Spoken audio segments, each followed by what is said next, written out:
Welcome back again to my story part 4। हाँ, ये story मैंने उसी टाइम शूट की जब मैंने पिछली वाली स्टोरी की थी, बट ये था कि मैं सोचा कि इसको थोड़ा डिवाइड करके मैं अपलोड करूँगी, क्योंकि काफ़ी बड़ी हो जाती। तो अब वो दिन आ गए थे कि मैं पल्स में आ रही थी, और जैसे ही मैं पल्स में पहुँची वहाँ तो मुझे ऐसे इंपॉर्टेंस इतना वैल्यू देते हैं आपको, सेम वैसा हो। और ऐसा नहीं है कि सिर्फ उसी दिन मुझे वो वैल्यू, वो इंपॉर्टेंस मिले, वो केयर, वो प्यार मिला है। आज भी जब मैं वहाँ जाती हूँ डॉक्टर को दिखाने के लिए, I still get the same love, care, importance, they are still the same, जबकि मैं वहाँ काम भी नहीं करती। और सबसे बड़ी बात, वो ये नहीं कहते कि अब पूजा हमारी एम्प्लॉय नहीं है हमारे यहाँ की। उन्होंने ये रखा है कि पूजा भी लीव पे है, जब भी ठीक हो जाएगी she will join again here. तो उन्होंने एक्चुअली क्या, हमारा रोस्टर बनता है वहाँ पे, हर एक एम्प्लॉय का नाम होता है, तो वहाँ मेरा भी नाम है, अभी भी मेरा नाम है। जून में तो मैं जाती थी, जुलाई, अगस्त, सितंबर, अभी मेरा नाम है। और वहाँ पे पूजा मेरा जो है नाम पूरे मंथ का लीव आता है कि ये लीव पे। अभी कहाँ मिलेंगे ऐसे ऑफिस वाले, कभी नहीं मिलेंगे ऐसे।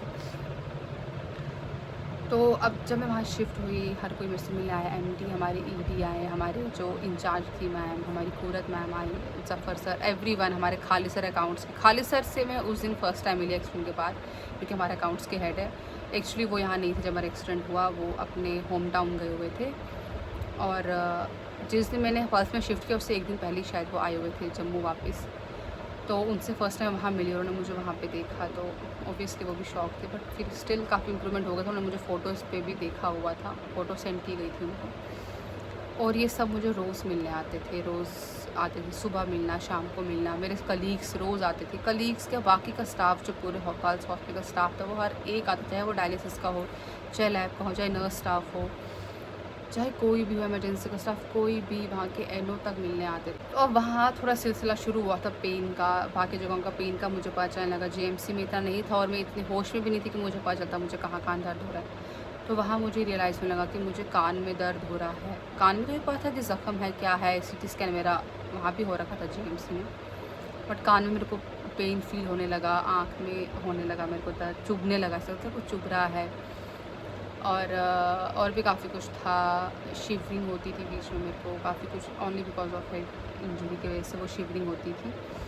तो धीरे धीरे उन सब की मेडिसिन स्टार्ट हुई, मेरी कान की मेडिसिन, आँख की, शिवरिंग की स्टार्ट हुई, और मेरी ड्रेसिंग स्टार्ट हुई थी। ड्रेसिंग पहले नहीं होती थी, ड्रेसिंग हाँ जीएमसी में होती थी मेरी ड्रेसिंग, ऐसा नहीं होती थी, बट जो ड्रेसिंग मुझे पल्स में मिली वो वहाँ नहीं मिल रही थी। मेरा फेस क्लीन नहीं किया गया था वहाँ जीएमसी में, वो ऐसी एज इट इज़ था, ज़ख्म वगैरह थोड़ा बहुत करते थे।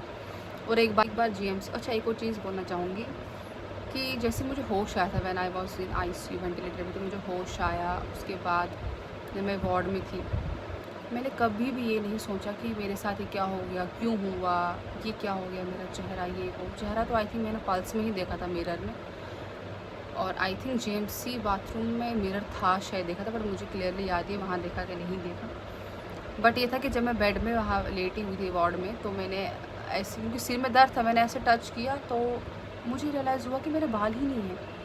तो मैं ऐसे ऐसे देखने लगी, तो दीदी थी सामने खड़ी, तो मैंने उसको इशारे से बोला कि मेरे बाल, तो दीदी ने कहा कि वो काट दिए हैं, तो मैं लगी थी स्टिच आने थे तो इसलिए काट दिए। तो मुझे ऐसा लगा कि सिर्फ ये स्कैल्प का बाल काटा हुआ है, तो मेरा गुत बहुत लंबी होती थी मेरी, तो मैं ऐसे ऐसे देखने लगी, मैं देखने लगी यहाँ भी बाल नहीं है। तो दीदी को बोला, दीदी ये वाले बाल, दीदी ने कहा कि सारे बाल तुम्हारे काट दिए गए हैं। तो सबसे जो मुझे बुरा लगा वो मेरे बालों का लगा है, आई डोंट नो क्यों, जबकि मैं बालों का इतना सोचती भी नहीं थी कि मेरे बाल लंबे हैं, ये है वो है। हाँ, केयर ज़रूर करती थी अपने बालों की मैं, तो वो चीज़ मेरे को शॉकिंग लगी। बाकी मैंने कभी नहीं घर वालों से ये कहा कि भाई मेरे साथ ऐसा क्यों हुआ, ये हो गया, वो हो गया। बस बालों को थोड़ा फ़ील हुआ मेरे को, और मम्मा से मैंने एक बार पूछा था कि मुझे कितनी लगी है, तो मैंने कहा था थोड़ी लगी है, तुम डिस्चार्ज हो जाओगे जल्दी, ज़्यादा नहीं लगी तुम्हें। और मैंने उनको पूछा था कि मेरे सिर में क्या हुआ है, एंड देन पूछा था कि इसके नीचे मुझे कितनी लगी, और उसके नीचे मुझे नहीं लगी थी, सिर्फ मेरा ये जो लेफ़्ट आर्म है ये पूरा ज़ख्मी था, मतलब पूरे इस पे निशान थे, अब जाके वो ख़त्म हुए हैं। वो ये वाली, हाँ ये वाला हाथ पूरा ज़ख्मी था, एंड मेरा लेफ़्ट वाला जो नी है उस पर भी लगी हुई थी मेरे को, बट इतनी लगी थी, दबाव आया था, क्या हुआ था, ज़ख्म काफ़ी ज़्यादा था नी पे। बट मैंने कभी भी नहीं, और ना ही मैंने कभी रोया है पूरे उस पीरियड में, जीएमसी में थी जब मैं पल्स में थी, मैंने कभी नहीं रोया कि क्यों हुआ मेरे साथ ऐसा। पेन के टाइम पे, इवन पेन के टाइम पे मैंने नहीं रोया। मैं जितना स्ट्रॉन्ग रह सकती थी मैंने रही हूँ, और मैं पहले से भी स्ट्रॉन्ग हूँ। यस, अपनी तारीफ़ नहीं कर रही हूँ, बट ऐसा है, कुछ लोग होते हैं may be because of the क्या बोलूँ, बट है कि मैंने कभी नहीं रोया, कभी नहीं ये बोला कि मेरे साथ क्यों ऐसा हुआ, एक्सीडेंट हो गया, ये हो गया, वो हो गया। बस एक बार मैं जीएमसी में रोई हूँ, और वो सिर्फ इस वजह से क्योंकि कोई मेरे स्टिच हटाने आया हुआ था। शायद फोरहेड की और सिर की भी कुछ स्टिच हटी थी, सारी नहीं। और वो बंदा स्टिच हटा रहा था, वो क्या कर रहा था मेरे को समझ नहीं आता। वो ऐसा लग रहा था कि मेरी स्किन को उठा रहा है, मतलब इतना इतना मतलब र्यूड होके वो कर रहा था ना वो, कि मुझे इतना दर्द हो रहा था। मैं उसको मना कर रही हूँ रुक जा, मैं उसको बोली रुको जा, हाथ से मुझे याद है बोली रुक जा, बट वो रुके ही ना, वो करे जा रहा। और मैं इतना रोना स्टार्ट हुई हूँ, मैंने ज़ोर ज़ोर से रोया हुआ है। और उसकी एक्चुअली क्या होता है कि इसके वो जो कर रहा था ना वो, उसकी वजह से मेरे को सिर में पेन स्टार्ट हो गया था, और वो इतना ख़तरनाक पेन हो गया था मेरे से बर्दाश्त नहीं होता, और मैं रोना स्टार्ट फूट के रोया मैंने। तो उनको लगा फिर कि भाई ये बहुत हो रहा है, तो वो हट गए और चले गए। फिर डॉक्टर आए, देन सेम वही इंजेक्शन लगा कुछ दर्द का। और वो पहली बार था कि मैंने रोया है, और वो आखिरी बार था हॉस्पिटल का कि मैंने रोया है। हाँ, घर आके रोया है मैंने 2-3 बार, उसका भी रीज़न था, बट ओवरऑल मैंने नहीं रोया कभी, कभी हिम्मत नहीं हारी है मैंने, क्योंकि मेरे साथ मेरे पेरेंट्स थे, मेरे मम्मी पापा, मेरी फैमिली, मेरे रिलेटिव्स, मतलब मैं खुद को इतना लकी मानती हूँ हर एक चीज़ में। क्योंकि मैंने काफ़ी इंस्टा पे रील्स देखती हूँ जो डालते हैं कि रिलेटिव्स ऐसे होते हैं, वैसे होते हैं, बुआ ऐसी होती है, मामी ऐसी होती है, मामा जी वो, बट थैंक गॉड कि मेरे साथ ऐसा कुछ भी नहीं है। मेरी मम्मी पापा, मेरे भैया भाभी, चाहे मेरी दीदी जीजू हैं, चाहे मेरी बुआ की फैमिली, मामा की फैमिली, चाचा चाची, कोई भी हो, हर एक बहुत ही अच्छा है, बहुत ही काइंड है, बहुत ही नाइस है।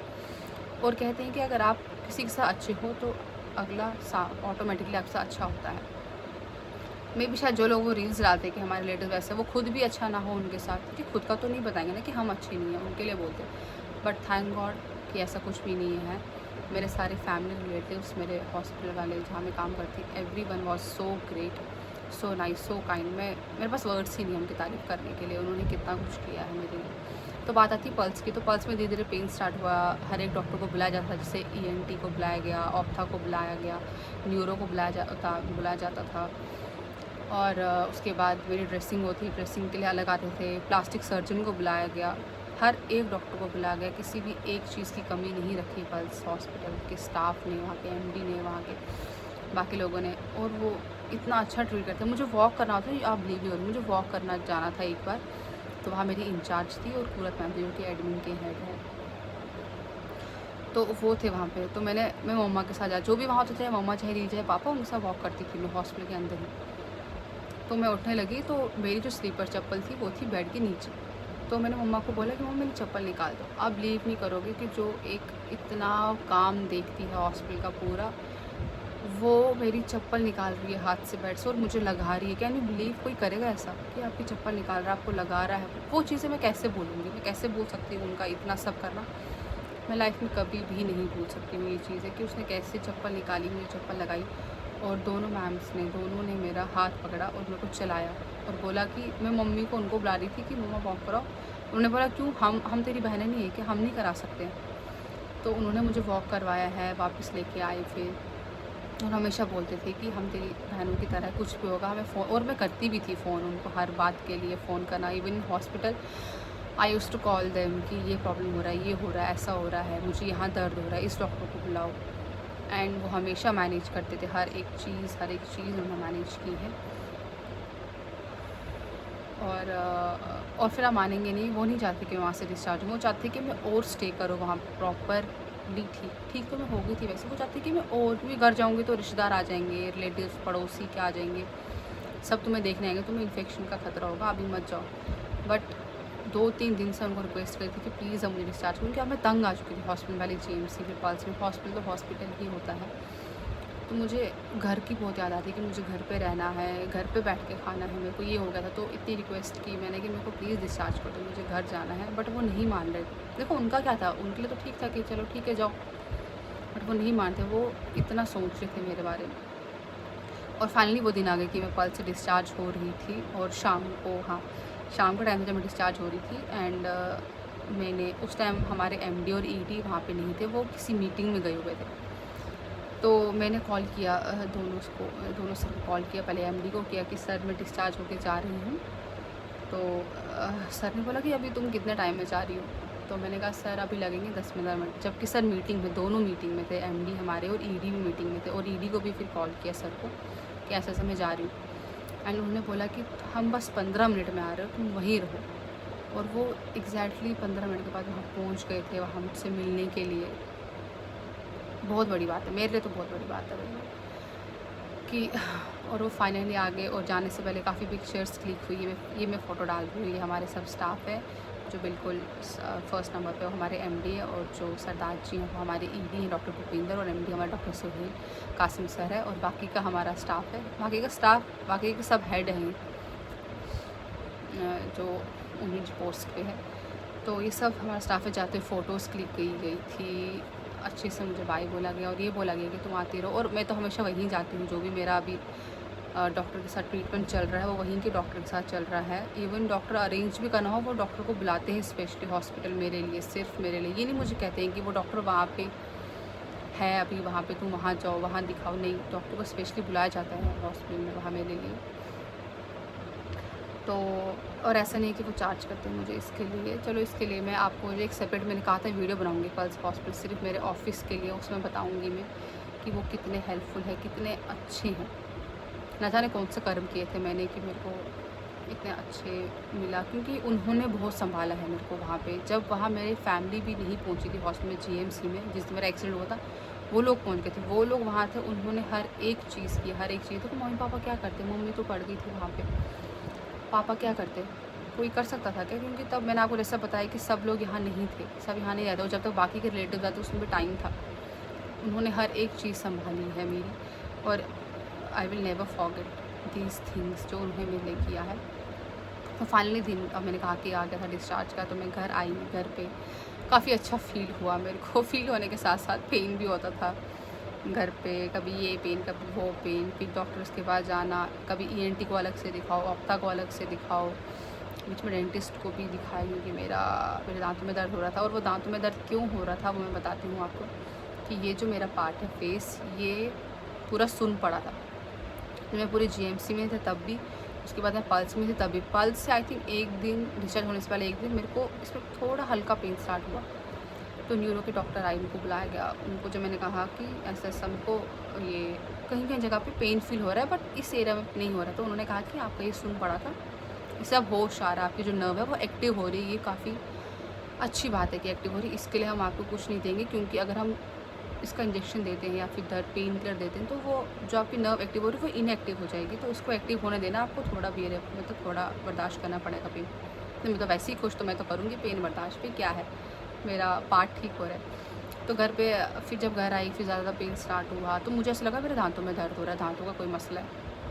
फिर जाके उनको भी दिखाया, तो हमारे जो डॉक्टर भूपिंदर सिंह, हमारे जो ईडी हैं, वो डेंटिस्ट भी हैं, उनको चेक करवाया। और वो हमेशा मुझे मोटिवेट करता, हमेशा बोलते थे कि पढ़ो, ये करो, वो करो, तुम जो भी पढ़ोगी मेरे को बताया करो कि तुमने क्या पढ़ा, ऑडियो भेजा करो मुझे मैसेज। इतना कोई नहीं करता है। इवन जब मैं वहाँ को दिखाने गई, उन्होंने मुझसे पूछा कि बताओ तुमने कितना क्या पढ़ा, क्या पढ़ रही हो आजकल।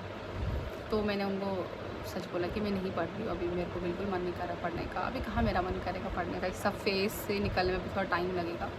बहुत चीज़ें हैं जो बतानी हैं। सिर्फ फेस ठीक होने का ये मतलब नहीं है कि मैं ठीक हो चुकी हूँ। अभी बहुत चीज़ें हैं जो ठीक होनी है, और जिसको ठीक करनी है, खुद नहीं होंगी, वो करनी है, मे बी थ्रू ऑपरेशन और अदर थिंग्स। अभी काफ़ी कुछ होना है। जर्नी काफ़ी लंबी है। मैंने इंस्टा पे अपनी स्टोरी भी डाली थी कि जितना मैंने सोचा था कि ये जर्नी ईजी होगी, उतनी ईजी नहीं है। तो फाइनली मैं घर आ गई थी। और घर की स्टोरी, अब घर पे जब कोई आएगा बच्चा, तो उसको कैसा ट्रीटमेंट मिलेगा वो आप सब जानते ही हैं। इवन अभी तक मेरे को एक बच्चे की तरह केयर मिलती है मम्मी पापा से। और मैं सच बोलूं, मुझे कभी कभी ऐसा लगता है कि मैं बच्चों की तरह तो नहीं बिगड़ रही हूँ, कि मुझे पता है कि मेरे को हर एक चीज़ मिल रही है। कभी कभी मुझे ऐसा होता है, मुझे हंसी भी आती है, मतलब कुछ भी बोलूँ वो सामने आ जाता है। अब आप ये नहीं बोलना कि मैं बिगड़ रही हूँ, कि मैं फ़ायदा उठा रहा अपने घर वालों का, ऐसा नहीं है। बट अभी भी मेरे को इतनी हिम्मत नहीं है चीज़ें करने की। बट हाँ, वेट 3 kg वेट मैंने बढ़ा लिया अपना, लाइक जो वो कम हुआ था उसमें सब 3 बढ़ गया है, अभी और बढ़ाना है। और आप, पहले मेरा फेस काफ़ी अच्छा था ओवल शेप का, और अभी थोड़ा छब्बी सा हो गया, मेरे को पसंद नहीं है। बट नो प्रॉब्लम, चीज़ें ठीक हो जाए तो सब ठीक हो जाएगा। और हाँ, नेक्स्ट वीडियो में for sure I will remove this, और मैं आपको पूरा दिखाऊंगी अपने बालों का कितने बाल है, और ये भी दिखाऊंगी पूरा। कान का तो खैर जख्म ठीक होंगे, उसमें कुछ है नहीं दिखाने वाला, but I will discuss some problems with you, क्योंकि आप मेरे अपने हैं। और करते हैं इस वीडियो का यही एंड। तो मिलते हैं आपसे नेक्स्ट वीडियो में। और वो वीडियो स्टोरी नहीं होगी, स्टोरी अब यहीं ख़त्म होती है। आप लोगों ने बहुत साथ दिया मेरा इस स्टोरी में, तो आगे भी व्लॉग्स में साथ देते रहें। और अभी कुछ अलग अलग टाइप के व्लॉग्स बनाऊंगी, लाइक डेली व्लॉग्स तो बनाऊंगी। अभी कुछ लोग थे जिन्होंने काफ़ी कुछ किया इस जर्नी में मेरे लिए, चाहे वो रिलेटिव्स थे, मेरी फैमिली थे, चाहे मेरे फ्रेंड्स थे। मतलब फ्रेंड्स अगर आपके लिए कुछ कर रहे हैं तो वो मेरे लिए बहुत बड़ी बात है। मैं बहुत बड़ी बात मानती हूँ कि आपकी फ्रेंड्स इस जर्नी में आपके साथ खड़े हैं, आपका इतना सपोर्ट कर रहे हैं, इतना कुछ। और वो भी बताऊँगी, उन लोगों के बारे में भी बताऊँगी जिन्होंने लाइक पूरा नाता ही तोड़ दिया सिर्फ हॉस्पिटल में देखने भी नहीं आए मुझे। तो will discuss with you these things. तो हमेशा मुस्कुराते रहिए, खुश रहिए, और दूसरों को भी मुस्कुराने के लिए कहिए, जैसे कि मैं पहले भी व्लॉग में बोलती थी। जय हिंद, बाय।